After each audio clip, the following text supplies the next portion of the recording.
Psalms 119, verse 1 to 15. Verse 1, it says, "Blessed are the undefiled in the way, who walk in the law of the Lord. Blessed are they that keep his testimonies, and that seek him with the whole heart. They also do no iniquity. They walk in his ways. Thou hast commanded us to keep thy precepts diligently." Verse 5, "Oh, that my ways were directed to keep thy statutes. Then shall I not be ashamed when I have respect unto all thy commandments. I will praise thee with uprightness of heart, when I shall have learned thy righteous judgment." Verse 8, "I will keep thy statutes, O forsake me not utterly.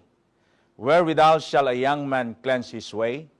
By taking heed thereto according to thy word." Verse 10, "With my whole heart have I sought thee, O let me not wander from thy commandments.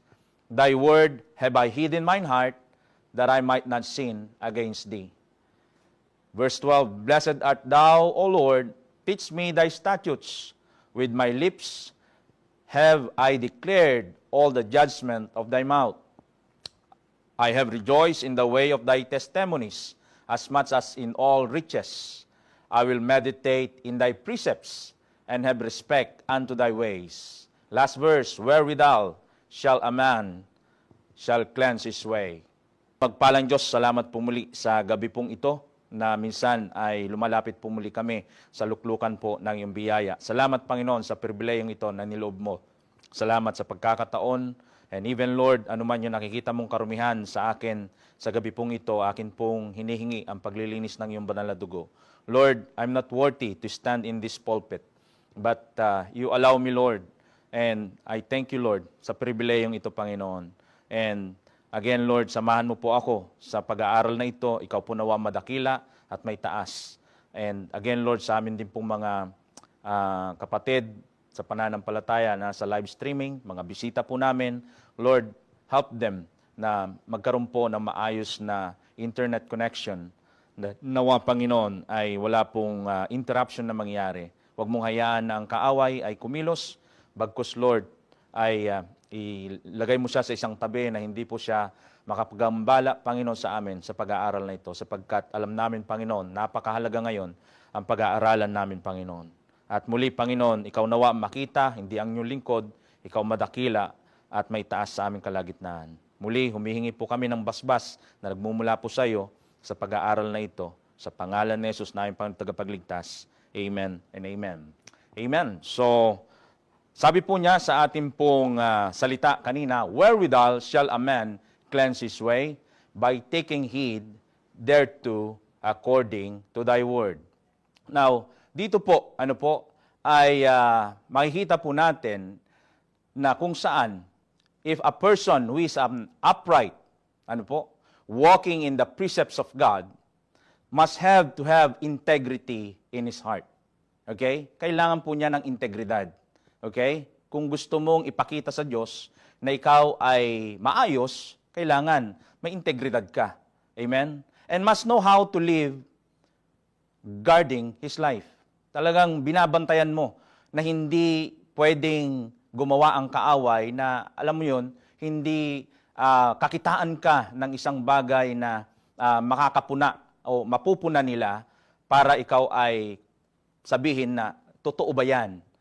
Sino ba yan? Ano ba yun? Alam niyo po yun, na minsan ay pinagdududahan ang iyong karakter, pinagdududahan ang iyong pagkatao. So, as you walk uprightly before God and have that integrity, sigurado makikita at makikita nila yan. Amen? Now, again, not only to live guarding his life, his heart also need to seek and to please God. Now, again, ang tanong, tayo kaya sa gabi pong ito, meron ba tayong ganong puso? Are we upright before God? Do we have the desire to please God? Meron ba yung talagang puso tayo na gusto nating malulhati at magalak ang Panginoon sa ating buhay? How much do we care about the integrity, or how much we care the word integrity in our lives? To achieve this, it's all about, the Word of God. Amen? Kung gusto mong magkaroon talaga nito, malalaman mo at makikita mo lamang sa salita ng Panginoon. Tuturuan ka niya nito. Amen? Now, His precepts and laws of God, makikita mo rin po dito. Amen? And when or where can we find, again, sabi nga natin kanina, yung mga precepts na ito, ay kung talagang ito ay iyong sasaliksikin ang salita ng Panginoon. Maging sa mga iba't ibang bagay na gusto mong maunawaan sa buhay, ay makikita mo lamang sa salita ng Diyos. Unang-una sa lahat, sa biyaya ng Panginoon, ipinapakita niya dito ang buhay na walang hanggan. Kaya nga, sabi ng Bible, seek or sabi po niya doon, kung gusto mong makita ang buhay na walang hanggan, search the Scripture, okay? That ye may know that ye have eternal life, and they are they that testify of me. Now, again, it is from the very Word of God we can see everything. And this is must be stored, and it must be meditated, and well studied, and also dapat po nating itong i-practice sa ating buhay, and never forget the intention it conveys. Ano yung gusto niyang ipakita sa iyo, ano yung gusto niyang mangyari sa iyo sa iyong buhay. Well, hindi natin directly nakikita na ang Diyos, pero kumpleto ang salita ng Panginoon. Amen? Kumpleto na kung saan dito makikita mo na ipinapaunawa niya na kung sino ang Diyos na pinaglilingkuran natin. Amen? Now, again, as we continue on, nabasa po natin sa ating pong text kanina sa Book of Psalms. And the Book of Psalms is full of emotions. Amen? Emotions, history, poetry, and even lives that are in need of encouragement. Opo, dito po makikita mo lahat. Amen? And it's only true and by the Word of God. Amen? Makikita mo dito, may mga encouragement, merong mga bumabagsak na mga persona na nangangailangan ng awa ng Diyos, ng tulong ng Diyos. At makikita mo din, ang biyaya ng Diyos sumasagana. Amen? Now, again, dito po, sa libro pong ito, this book speaks of faith. Okay? Dito po makikita mo na mayroong pinapamalas ang pananampalataya. Amen? Ang yung mga pangako, yung mga promises, praises, lament, and hope. Amen? Of all who have trust in God. Lahat ng mga nagtiwala sa Panginoon, meron siya, makikita mo doon na talagang nagpupuri sila. Amen? People who are certain situation and point in life or in any circumstances, it helps them to stay pure. Saan po yun? Sa salita ng Panginoon pa rin. Amen? And they will grow in their faith because the beauty of God's Word and how it connects its Word to the lives of every individual before and of today's. Makikita mo yung buhay na ating mababasa na nakatalaga sa lumang tipan, doon sa Old Testament, we can find there many lives that are really it can penetrate us also. Makikita po natin na tayo din ay pwedeng magkaroon ng paghahambing at doon ay tutulungan tayo, ganun pala ang buhay ni David. Ganun pala ang buhay ni Solomon. Ganun pala ang buhay ni Saul. Buhay ni Joshua, ni Abraham, ni Jacob, and all that. All those personalities. Ano yung pwede nating mapulot doon na pwede nating i-apply sa buhay natin ngayon? And today, sa gabi pong ito, this evening, makikita po natin that we are instructed to stay true and be faithful to our God and in His Word. Amen? No matter what the world may bring, we need to stay faithful to our God.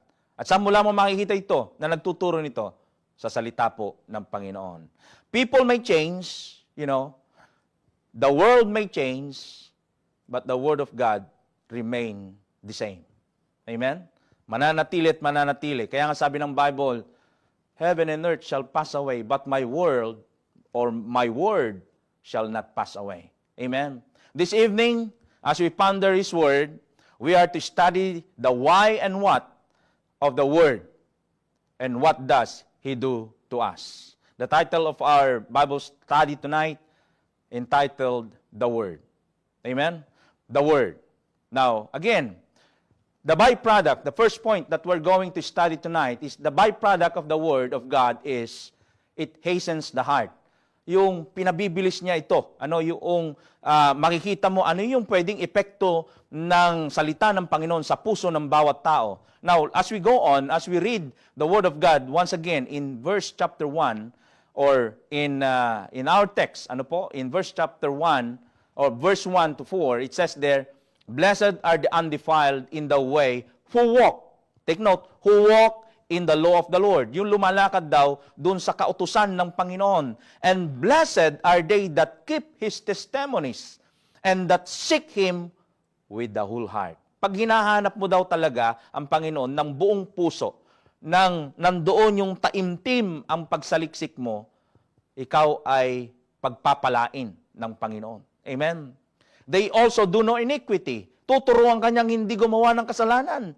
Amen? They walk in His ways. Lalakad ka doon sa kalooban ng Diyos. Pag ito ang binasa mo, sa ating pong mga bisita, nawa o sana man lang, meron kayong Biblia ngayon na binubuksan para makita nyo, ano ba yung gustong ipaunawa at gustong ibahagi ng Panginoon sa oras na ito sa atin. Amen? Now, sabi pa niya po doon, Thou hast commanded us to what? To keep Thy precepts diligently. Now, again, in the event, mga kapatid, that I won't walk, ako po, or tayo, that we won't walk rightfully, then I may not be blessed, or you might not be blessed. But if you walk, or if I walk accordingly, I am blameless. You get what I mean? Nakita niyo po yon? Walang makikitang pwedeng ibato sa akin, na kung saan itong mga bagay na ito ay hindi ako pwedeng sisihin. Ayan, at kung ako ay sumusunod sa kalooban ng Diyos, lumalakad ako sa kalooban ng Diyos. And as such a person who diligently walk with His Word, he won't fail in his life.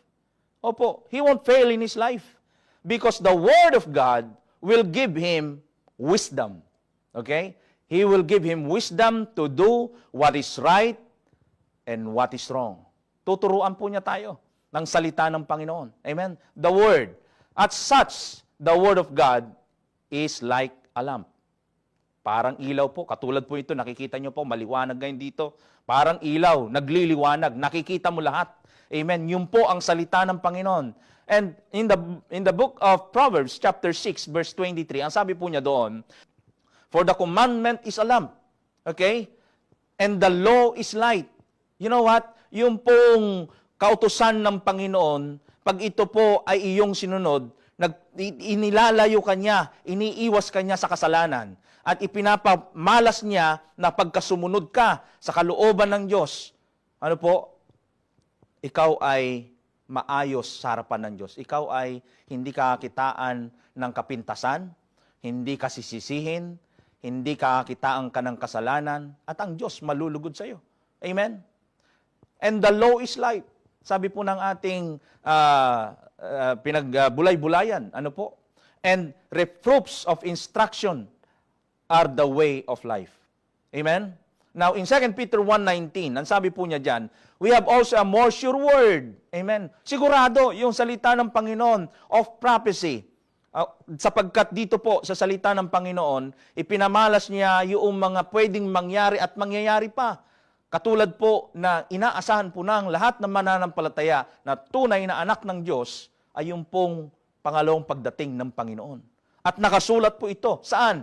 Sa banal na kasulatan ng ating Panginoon. Amen? Kaya biyaya po sa atin ito na lahat ng mga mananampalataya na may Kristo sa puso, sabi po niya doon, He that hath the Son hath life, and he that hath not the Son hath not life. Kaya biyaya, kung ito'y makita mo, masumpungan mo ngayong gabi, lalong-lalo na po sa ating mga bisita, pagkakalubang ka ng buhay na walang hanggan. Amen? Saan mo nakita ito? Sa salita ng Panginoon. At sino yung salitang yun? Ang Panginoong Jesucristo. Amen? Now, as we continue on, sabi po natin dito, whereunto Doon sa 2 Peter 1:19, we have also a more sure word of prophecy, whereunto you do well that ye take heed. Okay? That ye take heed as unto a light that shineth in darkness. Okay? Or in dark places, until the day dawn, and that day star arise in your hearts. Parang isang ilaw. Ano po? Parang isang ilaw na kung saan sa ating daraanan nagbibigay ng liwanag para hindi tayo mawala sa ilang. Ano po? Ito'y magbibigay tanglaw sa ating daraanan at ihatid niya tayo sa tamang paroroonan. Amen? Ang salita po ng Panginoon ay makapangyarihan. Amen? Yung taong alaman mo na dating masamang-masama at merong isang tao din po sa Biblia na pinangalanang Saul, noong siya ay hindi pa mananampalataya, ay siya yung mga katulad nila, yung mga isang mabangis na taga-usig ng mga Kristiyano. Siya yung mamamatay tao. Pero nung nasumpungan niya ang Panginoon Kristo, siya ay nabago. At sa paanong paraan? Sa pamamagitan ng Panginoong Hesus. Amen? At makikita natin itong istoryang ito sa salita ng Panginoon. Amen? Now again, as we continue on, therefore, we are to take heed and walk guided by the Word of God. Kailangan po natin ang guida ng salita ng Panginoon. Amen? That will be a light unto our path, into our path. Ano po? Doon po sa ating lakaran. He will guide us through and will never falter. We will never falter. Yes, totoo po ito. It may have, pierce our bones, yung salita po ng Panginoon, pwede tayo masugatan. Kasi habang binabasa mo po ito, ay kung talagang totoo ang ninanais mong malaman mula sa salita ng Panginoon, talagang masasaktan ka. Pero alaman mo, it can even strike our bone marrow. But it is the sweetest honey we can have for our soul. Maging sa ating buhay. Kapag ka ninamnam mo ito at nabago ka sa salita ng Panginoon, ay masasabi mo na lalo mong mamahalin ang salita ng Panginoon. Aanin mo yung napakaraming mga bagay na nagbibigay ng karangyaan sa iyong buhay na nagsasatisfied lang sa iyong laman, pero ang iyong kaluluwa hindi niya mapunan. Alam mo kung ano makakapagpapuno lamang nito? Salita ng Panginoon. Amen? Yung salita ng Panginoon. Why? It is the food for our soul. Amen? Ito po ay pagkain ng ating kaluluwa. No one can satisfy our soul except, take note, the Word of God. Amen? Yung salita lamang ng ating Panginoon. And again, kailangan po natin ito. Not only kailangan po nating patuloy na sumunod at gawin yung kalooban ng Panginoon, diligently walk with His Word, but also, we are to walk diligently to seek the Word. Amen? Amen? Yun po ang dapat nating gawin. Saliksikin natin yung salita ng Panginoon. Now, how can we walk without knowing the things of God? Tama po ba? Paano ka lalakad kung hindi mo alam yung mga bagay na may kinalaman sa ating Panginoon? Okay? Therefore, we are to seek His Word. Amen? Kailangan nating hanapin, saliksikin, pagbulay-bulayan ang salita ng Panginoon. Amen? Yun po ay napakahalaga sa isang tao. Sapagkat alaman mo, hindi ka nabubuhay ng para sa iyo lamang o sa sarili mo lamang. Tayo ay nilalang ng Diyos para magpuri, alamin ang kalooban ng Diyos, para maluwalhatiin natin ang Diyos. At paano mo ito malalaman? Sa salita ng Panginoon. Amen? Now, again, as I've said, paano mo malalaman ito? O paano ka makakasunod sa yapak ng Panginoon kung tayo mismo, okay? Kung tayo mismo hindi natin alam, sometimes ito ang nangyayari sa atin . Pinapabayaan natin yung ating sarili na pagod na tayo, uwi tayo ng bahay, wala tayong panahon magbasa ng salita ng Panginoon.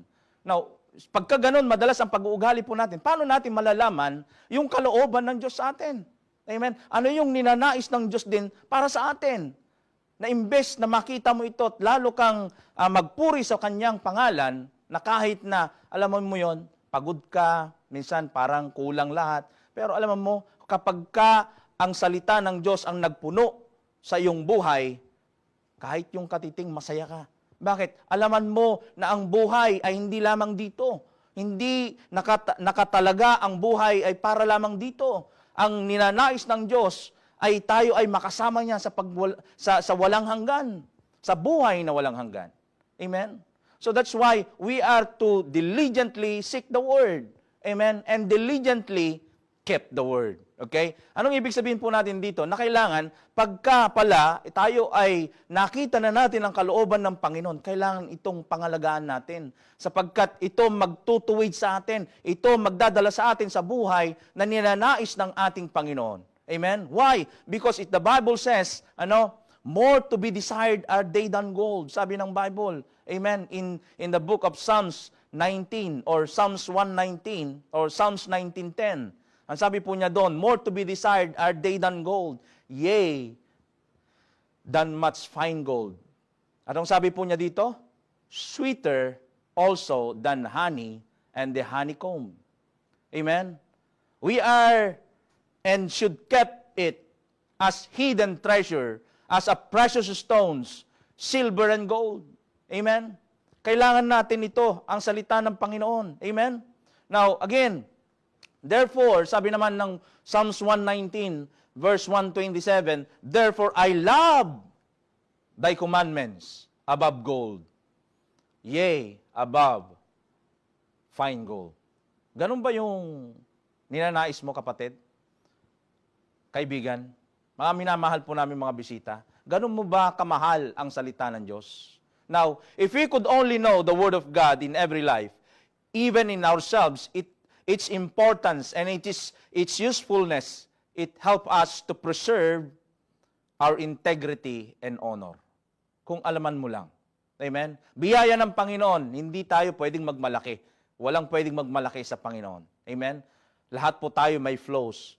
Pero sa biyaya po ng Panginoon, kapag kaalaman mo ang kalooban ng Diyos, habang sinasaliksik mo ang salita ng Panginoon, habang patuloy kang nananalig at inaalam ang kalooban ng Diyos mula sa kanyang salita, ang Diyos nalulugod sa atin. Amen? Now again, mga kapatid, sabi po ng Bible, we could only preserve our integrity and honor. It helps us to live right with God. Bakit? Ang sabi po ng Bible in Hebrews chapter 4 verse 12, for the word of God is quick and powerful. Alam niyo po 'yon? May kapangyarihan ang salita ng Diyos. Amen? Nagbibigay buhay. Yung taong wala ng kapag-asa, nagkakaroon ng pag-asa. Alam mo yon? Yung isang tao na hindi niya alam na kailangan pa lang niya maligtas, malalaman niya mula sa salita ng Panginoon. At hindi na siya mapapahamak, bagkus magkaroon ng buhay na walang hanggan. Paano ito? Ito yung pag-asa na sinasabi ng salita ng Diyos. Kaya napakahalaga po ang salita ng Diyos. Amen? It is powerful, but it's also quick. Ano po yung salitang quick po dito? Sabi po niya, for the word of God is quick. Sinasabi po niya dito na nagbibigay buhay. Yung patay ay nabubuhay. Amen? And sharper than any two-edged sword, piercing even to the dividing asunder of souls and spirit. Alam mo yon? Gumuguhit sa kaibuturan ng iyong buto, sa iyong puso, yung salita ng Diyos, pagtotoo, yung napapakinggan mo at ninanamnam mo at binagbubulay-bulayan mo, makikita mo na para bang, Lord, ako ito eh. Mapapasabi ka ng ganyan.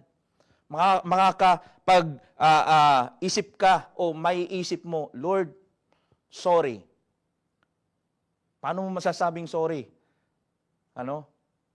Kung hindi mo alam ang salita ng Diyos. Paano ka hihingi ng tawad? Lord, patawad po.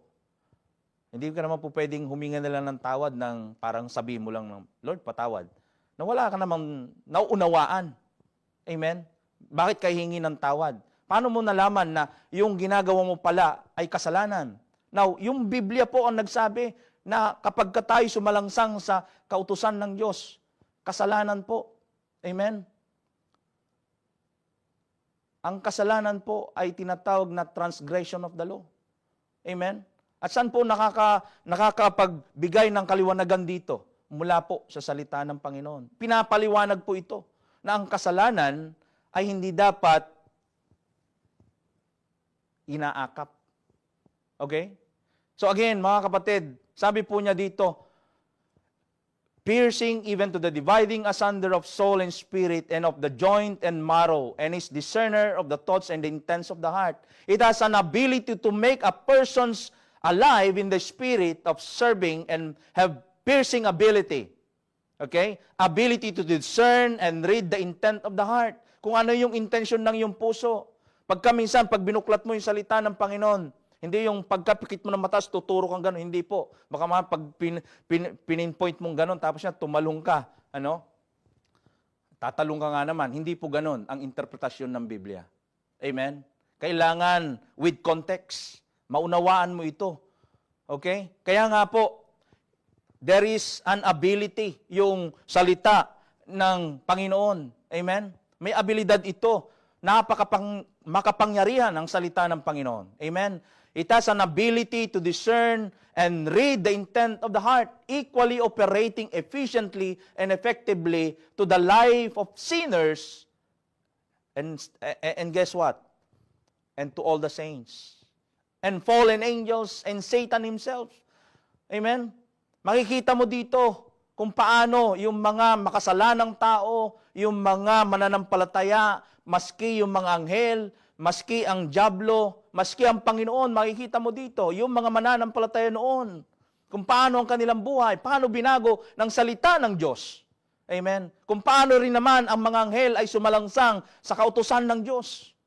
Sino yung dapat nating sundan? Kaya nga, dapat ito parang isang ginto, sabi nga niya, kailangan mong mahalin. Kung ang tayo nga, ay yung mga kwintas na mga ginto ay ating pinapahalagan, much more ang salita ng Panginoon. Amen? Now, again, mga kapatid, dito mo makikita, either it hastens the heart, okay? Nagbibigay ng kagalakan, sumisigla ito, o ito ay manlulupaypay. Okay? Pero, nanaisin mo ba naman lupaypay kung meron naman magbibigay sa iyo ng kasiglahan, ng kasiyahan na makapaglingkod sa Panginoon at sumunod sa kalooban ng Diyos? Amen? So again, our second point, the second byproduct of the word is it hinders the soul. It hinders of what? The soul. Bakit it hinders? Of what? Not to commit sin. Ang salita po ng Panginoon, it hinders us not to commit sin. Okay? It hinders us. Okay? Dahil ang sabi po niya dun sa verse 9 to 11, wherewithal shall a man cleanse his way? Saan ka maaari na bilang isang tao o bata ka man o matanda man, paano ka magiging malinis? Paano magiging maayos ang iyong buhay? Yung pamamaraan ng iyong buhay? Sabi po niya dito, by taking heed thereto of what? According to thy word. Amen? Sa salita ng Panginoon. So napakahalaga po ang salita ng Diyos. Amen? Ang sabi po ng verse 10, with my whole heart have I sought thee. Hinahanap niya. Okay, yung psalmist po dito nagsasalita talagang nandoon. Why? Because he had understand, naunawaan po niya, that by having the word of God, magiging maayos ang kanyang buhay. Amen? Mapapaayos ang kanyang relasyon sa kanyang Panginoon. At ganun din naman, yung ninanais natin ngayong gabi, na lahat po dapat tayo mapaayos sa harapan ng Diyos. Amen? Sabi po niya dito, have I sought thee? Oh, let me not wander from thy commandments. Isipin mo yon na hindi niya makalimutan o pabayaan ang utos ng Diyos. Amen? Thy word, kaya nga sabi niya dito, thy word have I hid in mine heart, that I might not sin against thee. Para hindi ako magkasala. Napakahalaga po na kapag tayo ay patuloy na nag-aaral ng salita ng Panginoon, iiwas ka talaga sa kasalanan. Amen? Kaya nga mahalaga na ito, pinagbubulay-bulayan mo madalas. Amen? Kaya nga, kung titingnan po natin, wala man dyan po sa ating screen, no, makikita dito, pero ang sabi po, kung ating bubuksan, ang Joshua, the book of Joshua, ay binanggit po dito sa chapter 1, nang sabi po niya dito, this book of the law shall not depart out of thy mouth, but thou shalt meditate therein day and night. Amen? That thou mayest observe para gawin, and to do to all the things or that is written therein. Gawin lahat yung mga nakasulat dito. For then thou what? Thou shalt make thy way prosperous. Amen? Magiging masagana ka, hindi lamang sa material. Well, bonus na lang yun eh. Amen? Ang pinaka-importante po dito ay yung prosperous ang iyong kaluluwa. Amen? Dito po, pinapamalas po niya, and then thou shalt have what? Good success. Magiging successful po ang iyong buhay. Amen? In the perfect will of God. Amen? Kasi, wag yung kalooban mo ang masunod, kundi yung kalooban ng Diyos ang dapat masunod. At paano mo malalaman ito? Mula po sa salita ng Panginoon. Amen? Now, again, tuloy po tayo. Sabi po niya dito, it is the psalmist's desire not to wander from the Word of God. Amen? Because, why? If the Word is not sought, if you don't seek the Word of God, there is no cleansing, no refreshing, hindi marirefresh yung iyong buhay. Ang iyong kaluluwa, nandun madalas manlulumo. Pansinin mo, kapatid, kaibigan, pag umuwi ka sa bahay na hindi ka man lang makapagbasa ng salita ng Panginoon, para bang bigat na bigat ang iyong pakiramdam, na para bang walang nangyari sa buong araw, pero nagtrabaho ka, pwedeng masatisfied yung flesh mo. How about your soul? Amen? Kailangan ito na dapat nandun, kasi siya lamang, ang salita lamang ng Panginoon, ang ating kalakasan. Amen? More than that, wala na po. Yung flesh masasatisfy, bukas makalawa, maghahanap na naman. Walang kakontentuhan ang ating pong laman.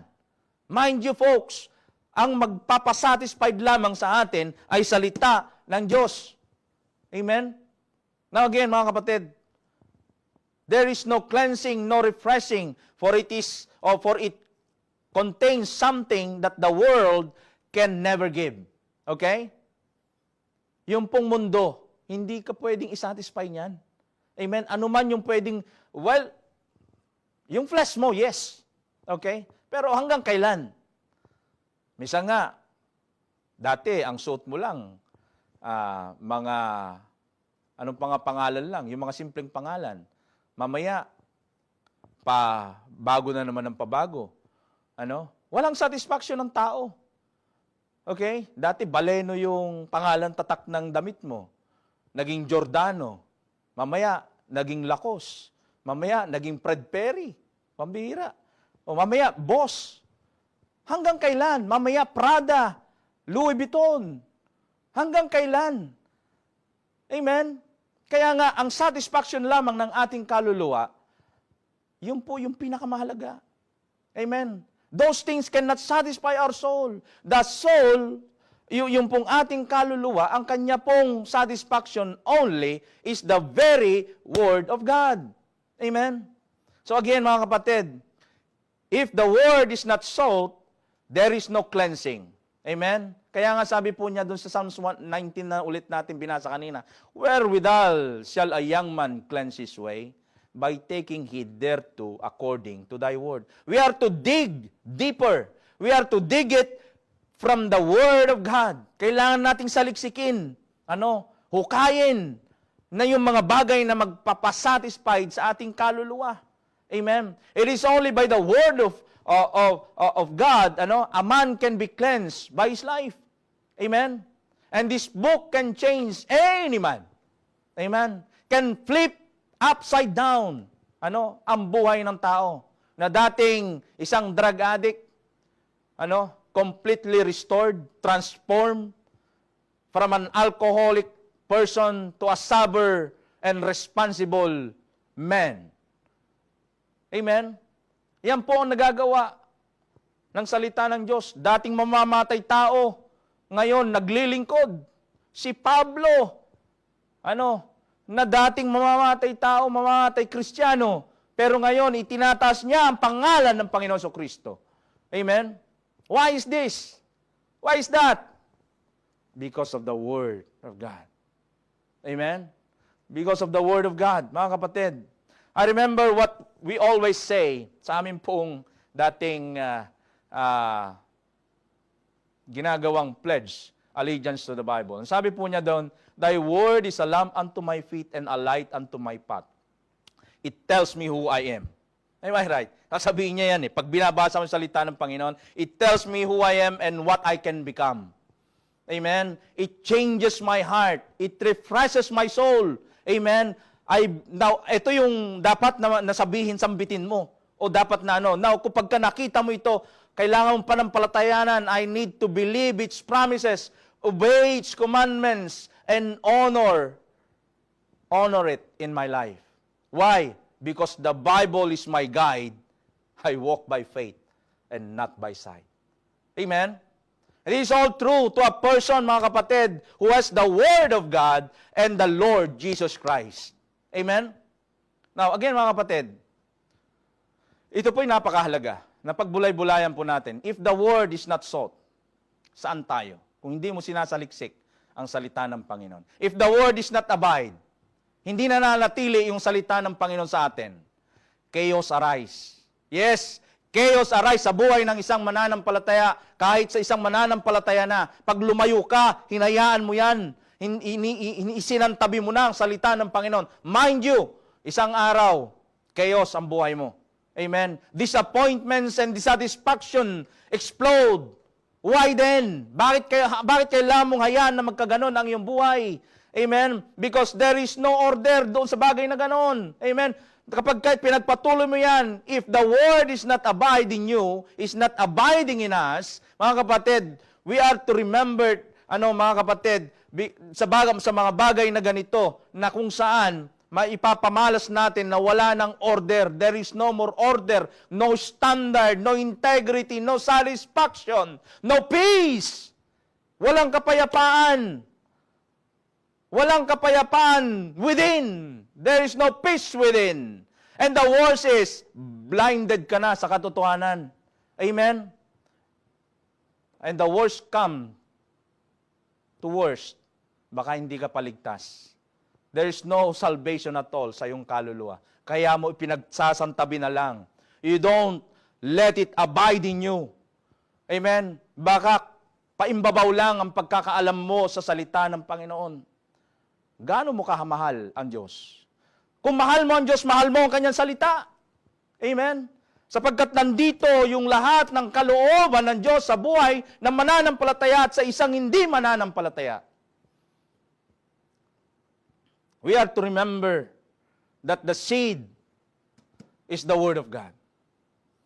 And it must be abide in the heart.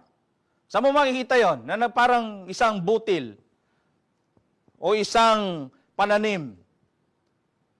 Inahilintulad ang salita ng Diyos sa isang butil na kailangang itanim sa puso ng bawat tao. Amen? That it should abide in the hearts of every man. To all people. Amen? We are to remember na kailangan itong mag-abide sa puso ng bawat isa so that it will always be guarded and protected. Alam mo, pagka wala yung salita ng Panginoon, andyan ang daming mga, yung mga lupo. Sabi nga ng mga wolf na nag-aanyong isang tupa, pero siya naman pala'y ulupong o isang asong gala. Ano kaya? Yung pwede mong identify doon. Amen? Na para silain ka. That's why, if you have the Word of God, you are protected and guided. Amen? And guarded. Not only guided, but guarded. Amen? To what? To any untoward circumstances. And not only that, so that when it when it comes, yung araw na ikaw, ay pakiramdam mo, nangihina ka, wala kang kasama, He will strengthen you. Amen? He will carry you. He will fight for you. Amen? Paano kanya ipaglalaban? Kasi bibigyan kanya ng kalakasan. Pag nagbabasa ka ng salita ng Panginoon, He will give you strength. Bakit? Ang sabi ng Bible, sabi ni Paul, He is His strength. Kahit sa kanyang pagdurusa. Amen? Kaya nga, bakit niya pa nababanggit na, for me to live is Christ and to die is gain? Kasi alam niya, ang kalakasan niya si Kristo. Amen?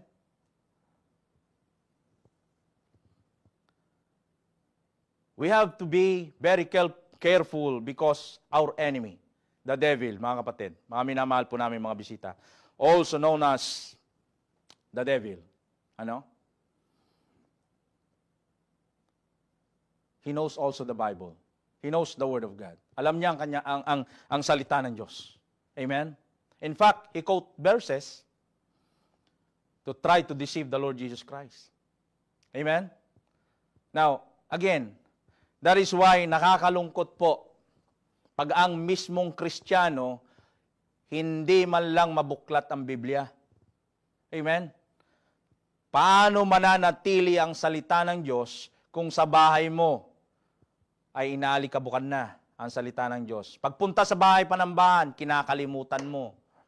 Amen? Maaring malinis nga, walang dumi yung Bible mo. Pero nagmumukhang parang hindi mo binubuklat pagka ganun.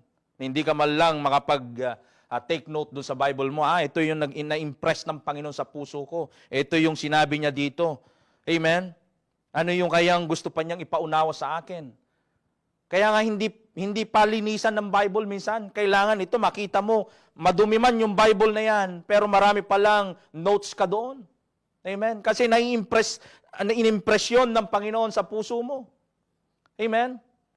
It should be read and hide. Hindi sa closet mo, but in your heart.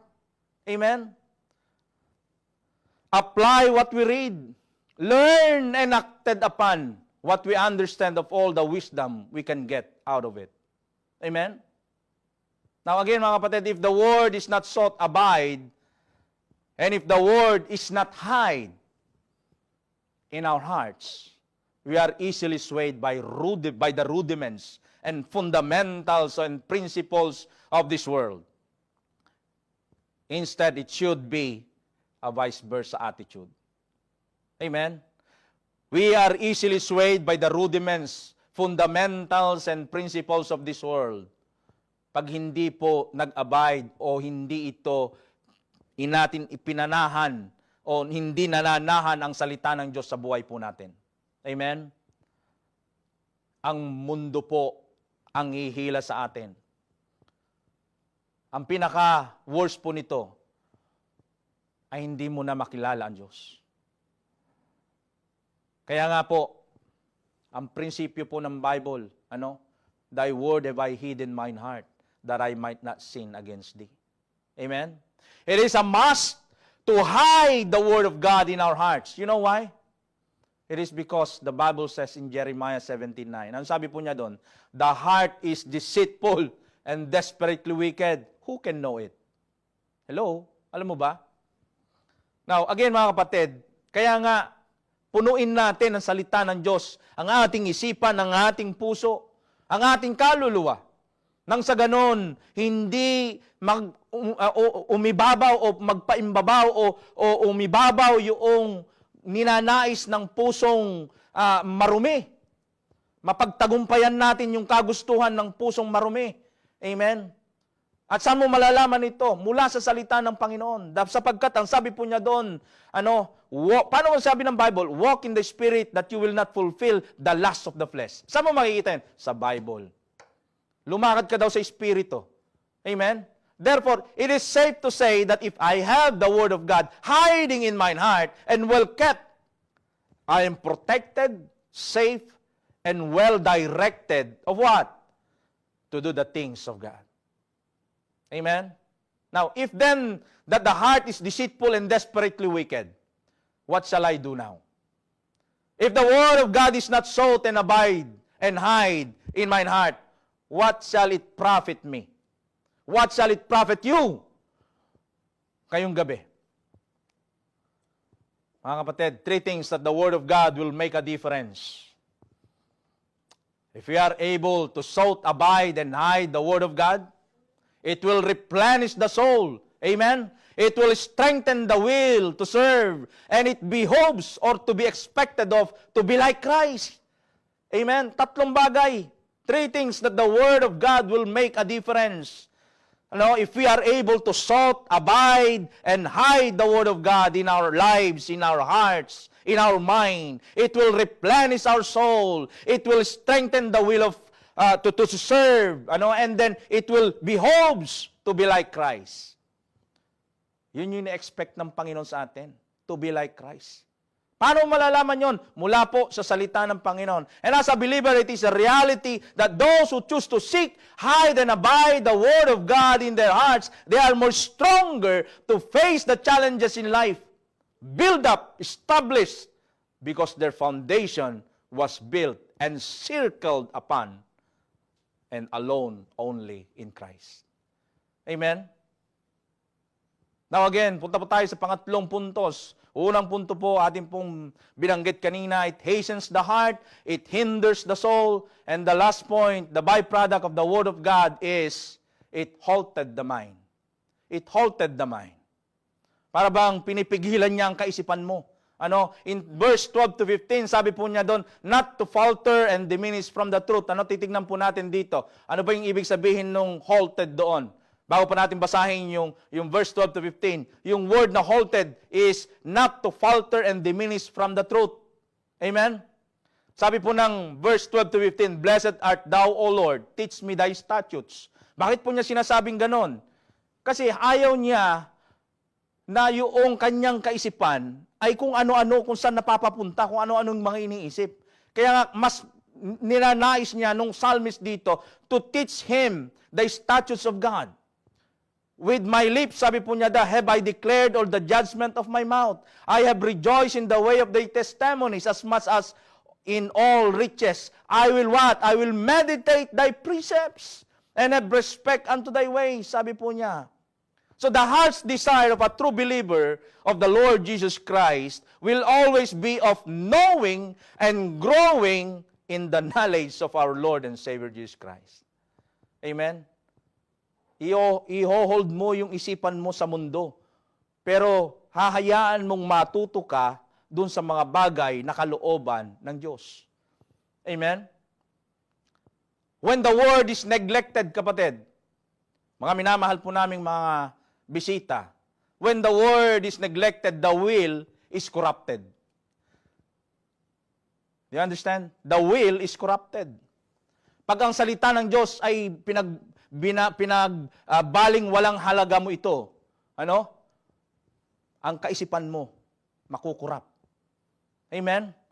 No adherence to the truth because it is corrupted. It must not be the case. Amen? We are to uphold the truth of God. Amen? For it is, or for in truth, alam niyo pa yung katotohanan? For in truth, we will set be free. Why? Because the Bible says, the truth shall set you free. Amen? Yung katotohanan. Katotohanan na ikaw ay makasalanan, katotohanan na nangangailangan ka ng kaligtasan, katotohanan na nangangailangan ka ng tagapagligtas, at itong tagapagligtas lamang na ito ay ang Panginoong Jesucristo, na magpapalaya sa iyo sa kamunduhan, magpapalaya sa iyong kaisipan sa kamunduhan, magpapalaya sa iyong puso na makasalanan, magpapalaya sa mga iniisip mo na nagmumula sa iyong puso. Kaya nga ito yung nagdidipile sa iyo na kailangan mo ang Panginoong Jesucristo. Papalayain ka dyan. Amen? If the Word of God remains in your heart. Amen? There must be always the desire to learn, having a teachable spirit. Why? Because in the Bible, in John 8:32, it says, and ye shall know the truth. Okay? Kailangan po ito. Kung meron kang desire na matuto, meron kang teachable spirit, the truth shall make you free. Amen? The attitude becomes self-centered. Kung inineglect naman natin ang salita ng Panginoon. Amen? Ito yung kabaliktaran na kapag ka ang ating kaisipan, yung ating pananaw ay corrupted na, yung attitude po natin na nagiging self-centered, and then, therefore, sabi po natin dito, we then therefore be reminded, because this might be the fall of ourselves. Because even when the devil felt this way, he was deceived. Amen? By his own action, and therefore, rebelled against God. Now again, mga kapatid, not only the will is corrupted, the disposition of oneself is incapacitated. Okay? We become handicapped. Okay? We become handicapped and we can no longer have the ability as we used to. Kapag nineglect mo yung salita ng Panginoon. Isn't it, we have said a while ago, the Word of God is powerful and quick. Amen? Yun ang magbabago sa atin. Pero kapag nineglect mo ito, we become handicapped and we can no longer have the ability as we used to. It will deteriorate if we don't use it. Amen? You know what? How to sharpen things. Sabi po ng Bible, as an iron sharpeneth iron. Sabi po ng Proverbs 27:17, this is a statement even from the past and particularly the Word of God can attest to it. Sabi po niya in Proverbs 27:17, iron sharpeneth iron, so a man sharpeneth the countenance of his friend. Those or our learned brethren, okay, may and can teach us the Word of God to improve, take note, and gain more knowledge, wisdom, and understanding to what? In mentorship, in discipleship, leadership. By what? By having the Word of God. Amen? As the basis of our growth and development. Okay? As we wrap up po sa ating pong conclusion, the Word is like unto a mirror. Amen? A seed, a water, a lamp, a sword, a hammer, a fire, and nourishing food, which came by revelation. Pinakita, pinamalas po ito. And it is all comes from God. At binahagi po sa atin ang mga bagay nito. Now, the Word that reflects His holiness and beauty, makikita po lamang natin ito sa salita niya. And His marvelous light is given to each and every one of us mula sa kanyang salita.